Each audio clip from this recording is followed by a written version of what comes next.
Your brain is like a master manipulator. It really is. In fact, it is incredibly adept at just flat out lying to you. Oh, yeah, absolutely. Yeah. I mean, when faced with an immediate world-shattering trauma, the human mind won't just panic. Right. It will literally rewrite reality in real time. Exactly. It can fabricate these incredibly vivid tactile hallucinations and just entirely construct a safe alternate universe in like a fraction of a second. Simply to protect you from a truth that you just aren't ready to process. And that intense biological survival mechanism is at the absolute core of what we're looking at today. It really is. We are dissecting how the mind constructs a bridge or, perhaps a fortress between unbearable grief and desperate hope. And what happens when that fortress inevitably collapses? So today we are taking a deep dive into a short story from the channel Global Life Stores. And this one is titled, He Came Home, with a little heart emoji. Yeah, and on its surface, it masquerades as this sweet, highly relatable workplace romance. It really does feel that way at first. But underneath it is this profound exploration of cognitive dissonance, the sheer force of human denial, and the boundaries between the physical world and the afterlife. Which is such heavy subject matter for a story that starts so simply. Exactly. Our mission today is to understand how this narrative weaponizes the absolute mundane to deliver a devastating psychological twist. It is brilliantly done. Okay, let's unpack this. I want you to picture yourself in a bustling European city. We are zooming in on a mid-sized transport office. Right, just your standard everyday office environment. Yeah, it's an intimate work environment, just 10 to 12 employees, a really tight-knit collaborative ecosystem. And within that very grounded ecosystem, the narrative introduces our two central figures. We have Leon, who is described as a dedicated, hardworking young man who basically knows everyone. He's the guy everybody likes. Right. And then we have Ellen, a beautiful young woman who joined the company just 2 months ago. And 2 months is that terribly awkward window of employment. Think about the last time you started a new job. Oh, it's the worst. You always feel so out of place. Right, because you're past the first day introductions, but you still don't quite know the unwritten rules of the office. You don't know who likes to be left alone before their morning coffee. Exactly. You're trying not to step on any toes. And the text notes that despite being acquainted with everyone, Ellen is still quite hesitant and shy. It's that universal quiet anxiety of being the new element introduced to an established chemical equation. Yes, exactly. What's fascinating here is how intentionally the author is establishing this architecture of intense normalcy. Because it's a deliberate narrative strategy, right? Oh, completely. The author doesn't start with eerie foreshadowing or supernatural elements. They start with water coolers and minor social anxieties and office dynamics. Just everyday stuff. Right. By grounding you in a low-stakes, incredibly relatable environment, the narrative disarms your critical faculties. It makes you lower your guard. It builds a baseline of reality so sturdy that when the disruption finally comes, it doesn't just feel scary, it feels like a violation of the laws of physics. That is such a great way to put it. And it's within that safe, mundane environment that Leon actively changes the chemistry of the office for Ellen. He's very perceptive. He is. He notices her hesitation, and he takes it upon himself to basically dismantle it. Yeah. He smiles, says he initiates small talk. And he starts teasing her with little jokes. He effectively builds this psychological safe haven for her within this totally new environment. And because of that comfort, we see the boundary between colleagues and friends blur very organically. It's a very natural progression. Yeah, the banter transitions into shared coffee breaks, which then, bleed over into walking home together after their shifts. And the author really emphasizes this slow passage of time, days, weeks, months. It's a methodical pacing that mirrors the slow realization of falling in love. Which Ellen absolutely is doing. The story makes a point to show us the depth of her attachment by highlighting her emotional state when he isn't around. Right, like when he's absent. Yeah, if Leon is absent, or if he has to stay late to manage a heavy workload and she walks home alone, the text describes her feeling completely empty. The color just drains out of her routine. Exactly. But despite this intense internal feeling, she is terrified to vocalize it. It's the classic paralysis of the unsaid. Yes, she is desperately trying to gather the courage to confess, which brings us to a major conversational turning point in the story. Right. During one of their walks home, she cautiously tests the waters. She asks Leon if he would like to come over to her house for tea or coffee on their upcoming day off. Which is a massive leap for someone described as shy. Huge leap. But his reaction is what I want to dig into. Leon laughs out loud and jokingly replies, Really? Are you gonna propose? Such a specific thing to say. Here's where it gets really interesting, because I know a lot of readers might see this as a cute, flirtatious deflection. Right, just a guy being charming. Yeah, but I actually read Leon here as completely oblivious. I think he is just a guy making a goofy joke, utterly blind to the fact that he is stepping right onto the landmine of her deepest vulnerability. I would argue the ambiguity is the point. Oh, interesting. How so? Well, whether he is oblivious or employing a defense mechanism is almost secondary to what that line of dialogue achieves narratively. The author is setting a psychological trap for the reader. By having him say the quiet part out loud. Precisely. Leon unwittingly names the precise monumental thing Ellen is actually planning to do. He practically hands us the blueprint for her secret plan. Exactly.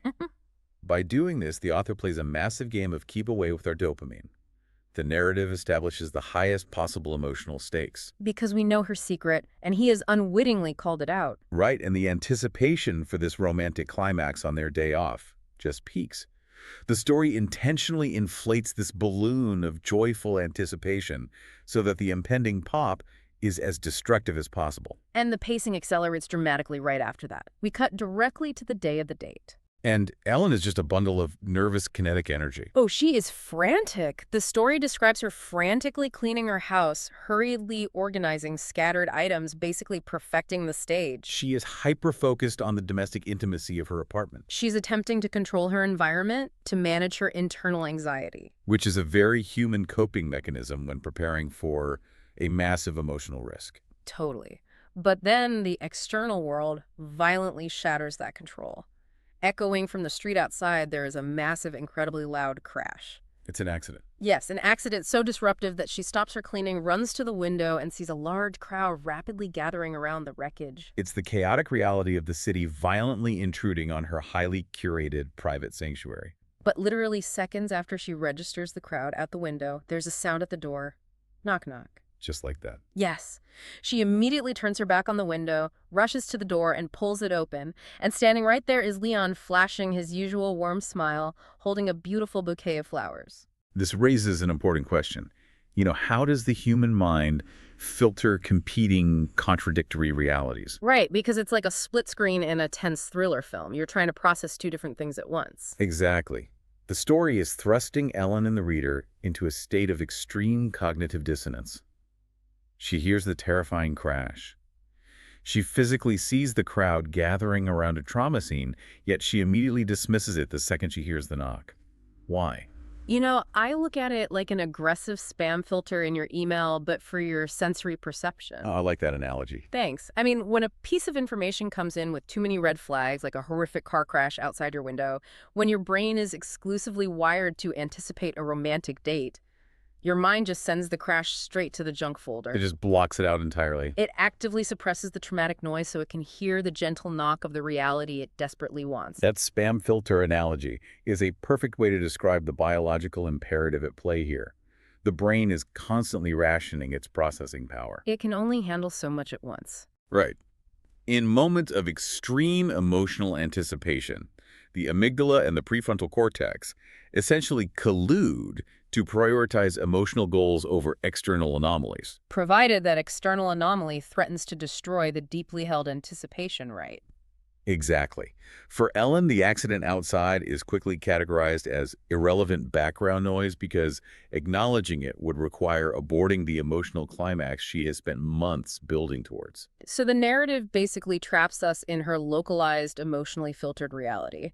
The outside world ceases to exist. Completely. She warmly welcomes him inside, and the author slows time down here, giving us these incredibly specific tactile details.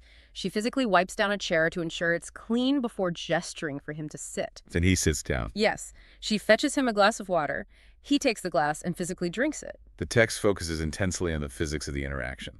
Yes, and I really need to push back on the psychological survival theory here for a second. Oh, go for it. If Leon's appearance is just her brain's spam filter trying to protect her from the crash outside, why the water? Why the wiped chair? That is the crucial detail, isn't it? It really is. When we read about hallucinations or ghosts, they're usually ethereal, like a cold draft or a blurry figure or just a disembodied voice. But this phantom has weight. Exactly. He interacts with the physics of her apartment. He consumes a liquid. Why does the mind waste valuable processing energy inventing a hallucination that drinks water? If we connect this to the bigger picture, it reveals the profound complexity of how humans process acute sudden loss.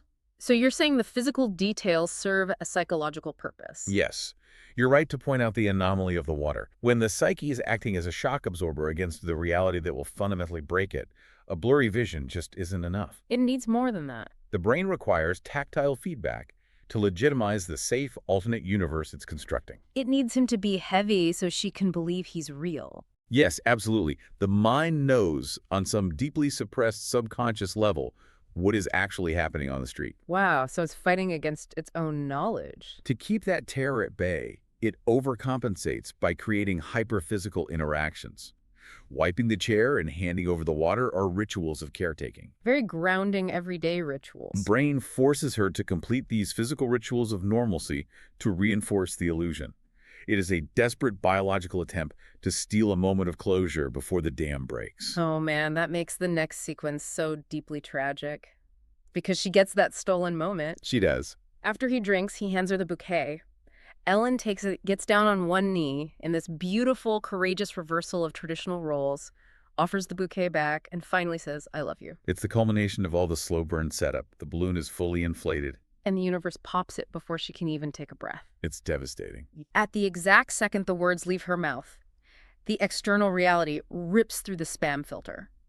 A panicked neighbor is suddenly screaming for Ellen from outside the apartment, urgently demanding she come downstairs immediately. The tension is agonizing because the reader's subconscious has already put the pieces together. We know what's coming. Yes.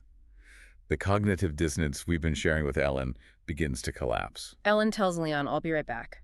She leaves him sitting in the chair and rushes downstairs to the scene of the crash. And this is where the bottom falls out of the world. She pushes through the gathered crowd. She looks at the wreckage and she is utterly paralyzed. The person the paramedics are loading into the ambulance is Leon. He is dead. The story leaves no room for ambiguity. He is gone. And Ellen plunges instantly into pure denial, repeating a single mantra in her head. This can't be true. This can't be true. The two competing realities, the horrific public tragedy and the intimate romantic visit, just collide at full speed. And the tragic reality obliterates the illusion. Right, because the biological fortress her brain built simply cannot withstand the visual proof of his body. But the story isn't done playing with our perception of reality. It shifts violently one last time from the public horror back to the private sanctuary. Because she runs back, right? Yes. Ellen, fueled by absolute denial, desperately sprints back upstairs. She needs to prove her eyes wrong. She throws open her apartment door, fully expecting, or rather needing to see, Leon sitting exactly where she left him. She is basically trying to force the hallucination back into existence. But she can't. The room is empty, Leon is gone, the bouquet of flowers is gone. The physical proof of the visit is vanishing. But, and this is the detail that completely upends the psychological theory we just built, the chair. The chair she wiped down. Yes, the chair that Ellen had wiped clean for him is still slightly rocking. Oh, that gives you chills. It's gently moving back and forth, possessing the exact kinetic energy it would have if a heavy person had just stood up from it seconds before she opened the door. It's an incredible moment. Seeing this physical movement, the reality fully crushes her. She breaks down weeping. So what does this all mean? We just spent 10 minutes arguing that her traumatized mind fabricated the visit to protect her. We did. We built a very strong case for cognitive dissonance. But a hallucination doesn't leave kinetic energy behind. That rocking chair is undeniable physical proof in the objective world that he was actually there. It brilliantly subverts our analytical assumptions. Completely turns them upside down. The rocking chair forces us to abandon the purely psychological explanation and step into the genuinely supernatural. It is a masterful use of the physical trace. The physical trace. Yeah, it's a classic trope where an ethereal presence leaves a lingering mark on the material world, like a footprint or a moved object. But it's not used to scare us here. It's not a poltergeist throwing plates across the room. Not at all. The kinetic energy of that chair isn't meant to invoke horror. It's meant to offer validation. Validation for Ellen. Exactly. It proves to Ellen that she isn't losing her mind. Her experience, however impossible, was real. The profound craftsmanship of the author here is that while the realization of his death is undeniably heartbreaking, the rocking chair inherently offers a bittersweet comfort. A kind of beautiful closure. Right. As the source text concludes, even after death, for just a few precious moments, he came home to see her. It reframes the entire narrative. It's not a story about a brain malfunctioning under stress. It's a love story that possessed enough gravity to momentarily defy the physics of sudden death. That is so well said. It suggests that the connection they built over all those months in that deeply ordinary transport office, the inside jokes, the walks home, the quiet falling in love, all of it earned them a profound supernatural exception to the rules of mortality. What an absolute roller coaster of an emotional journey. I mean, we started by examining the architecture of normalcy, feeling the universal anxiety of the new job, and the comfort of finding a friend who makes a space safe for you. The mundane, everyday stuff. Right. And then we explored how the mind acts as an aggressive filter trying to construct a safe haven of water glasses and wiped chairs to hold back the tide of trauma. The psychological fortress. And we followed that thread right into a deeply moving farewell that leaves you questioning the boundaries of reality grief and the physical weight of human connection. It takes the everyday human experience and elevates it until it touches the extraordinary. It forces us to examine the power of our own attachments. It really does. And I want to connect this directly back to you listening right now. Think about your own life, your own routines. How often do you wait for the perfect moment to tell someone how you truly feel? We do it all the time. We curate these moments constantly. We wait for the weekend, we wait for a milestone, we wait to clean the house and set the perfect scene just like Ellen did. Waiting for everything to be just right. But a narrative like this strips away that illusion of control. It begs the question, how many perfect moments are you curating right now? Completely oblivious to the fact that the street outside might have entirely different plans. It really highlights the profound danger of leaving the most important things unsaid. It absolutely does. Which brings me to a final thought I want to leave you with today. Mm. We know the chair was rocking. We know the physical trace validated the visit. But consider the actual mechanics of that miraculous, impossible intersection of life and death. Okay, I'm listening. If Leon was already gone, at the exact moment of the crash on the street, was the smiling, flower-holding version of him at the door driven back across the veil by his own unfinished business? Oh, wow. Or was he manifested, pulled forcefully into that apartment entirely by Ellen's sheer, undeniable will to finally look him in the eyes and say, I love you? Oh, that is a fantastic question. Was it his desperate will to return, or her absolute necessity for him to arrive that broke the rules of reality?